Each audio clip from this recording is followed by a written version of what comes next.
ಜಿ5 ಇರುವಾಗ ನೀವು ನಿಮ್ಮ ನೆಚ್ಚಿನ ಶೋಗಳನ್ನ ಎಂದಿಗೂ ಮಿಸ್ ಮಾಡಿಕೊಳ್ಳುವುದಿಲ್ಲ. ಅದು ಸಂಪೂರ್ಣ ಉಚಿತವಾಗಿ. ಸೀತಮ್ಮ ಅವರೇ, ನೀವು ಪ್ರಪಂಚ ನೋಡಿರೋರು, ಬುದ್ಧಿವಂತರು, ಎಲ್ಲ ತಿಳಿದವರು. ಅಲ್ಲ, ನೀವು ಅರ್ಥ ಮಾಡ್ಕೋಬೇಕು. ನೀವು ಅರ್ಥ ಮಾಡಿಕೊಂಡು ನಿಮ್ಮ ಸೊಸೆಗೂ ಬುದ್ಧಿ ಹೇಳಬೇಕಲ್ವಾ?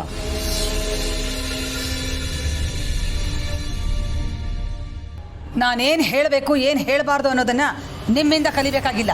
ವಾ ವಾ ವಾ ವಾ ವಾ ಅತ್ತೆ ಸೊಸೆ ಸೂಪರ್ ಕಾಂಬಿನೇಷನ್.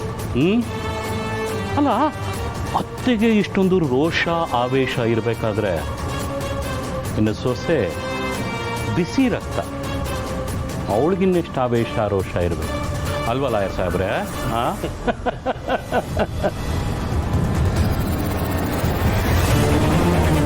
ಮೇಡಮ್, ಕೇಸ್ ವಾಪಸ್ ತೊಗೊಂಡ್ರೆ ಒಳ್ಳೇದಿತ್ತು. ಎಲ್ಲರ ಸಮಯನೂ ಉಳಿಯುತ್ತೆ. ನಾಳೆ ಕೋರ್ಟಿಗೆ ಬರೋ ಪ್ರಮೇಯನೇ ಇರೋಲ್ಲ. ನ್ಯಾಯ ಕೊಡ್ಸೋ ವಕೀಲರಾಗಿ ಸಾಕ್ಷಿಗಳನ್ನ ತಿರುಚಬೇಡಿ ಮಂಜುನಾಥ್ ಅವರೇ. ಪ್ರಕೃತಿ ಅವರೇ, ನ್ಯಾಯನ ಮಾರ್ಕೊಂಡು ನಕಲಿ ಸಾಕ್ಷಿಗಳನ್ನ ಸೃಷ್ಟಿ ಮಾಡೋರು ಎಲ್ಲರೂ ಕಳ್ರೆ.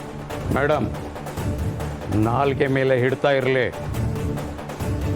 ಹಾಗಿದ್ರೆ ತೀರ್ಪು ಬರೋವರೆಗೂ ಕಾಯಿರಿ ಸರ್. ಹೀಗೆ ಸುಮ್ನೆ ಕೆಣ್ಕೋದನ್ನ ಬಿಟ್ಬಿಡಿ. ವಕೀಲ್ ಸಾಹೇಬ್ರೆ, ಸತ್ಯಮ್ಮ ಸುಮ್ಮನೆ ತುಂಬಾ ಎಗರಾಡ್ತಾ ಇದ್ದಾರೆ. ಅವ್ರಿಗೆ ವಾಸ್ತವತೆ ಏನು ಅಂತ ಇನ್ನೂ ಅರ್ಥ ಆಗಿಲ್ಲ ಪಾಪ. ನಾಳೆ ಇದೇ ಕೋರ್ಟ್ ಆವರಣದಲ್ಲಿ ನನ್ನ ಮಗ ಎಲ್ಲ ಆರೋಪಗಳಿಂದ ಮುಕ್ತನಾಗಿ ಫ್ರೀಯಾಗಿ ಓಡಾಡ್ತಾನಲ್ಲ, ಅದನ್ನು ನೋಡೋದಕ್ಕೆ ಮೆಂಟಲಿ ಪ್ರಿಪೇರ್ ಆಗಿ. ಯಾಕೆಂದರೆ ಕೆಲವು ವಿಷಯಗಳಿಗೆ ಈ ಥರ ಮೆಂಟಲ್ ಪ್ರಿಪರೇಷನ್ ತುಂಬ ಅಗತ್ಯ ಮೇಡಮ್.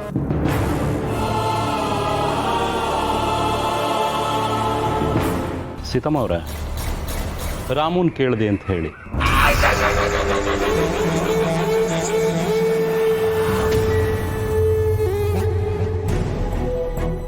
ಪ್ರಕೃತಿ ಅವರೇ, ಇವ್ರೇನು ಇಷ್ಟೊಂದು ಕಾನ್ಫಿಡೆಂಟ್ ಆಗಿದ್ದಾರೆ? ಹಾಗಾದ್ರೆ ನಾಳೆ ತೀರ್ಪು? ಇರೋ ಸಾಕ್ಷಿಗಳನ್ನೆಲ್ಲ ಐ ವಿಟ್ನೆಸ್ ಇಲ್ಲದೆ ಉಪಯೋಗ ಇಲ್ಲ ಅಂತ ಪ್ರೂವ್ ಮಾಡಿಬಿಟ್ರು.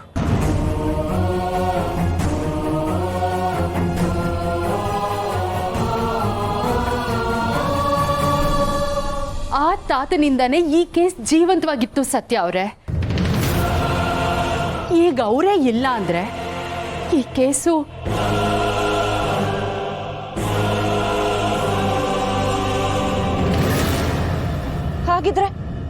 ಹಾಗಿದ್ರೆ ನಾಳೆ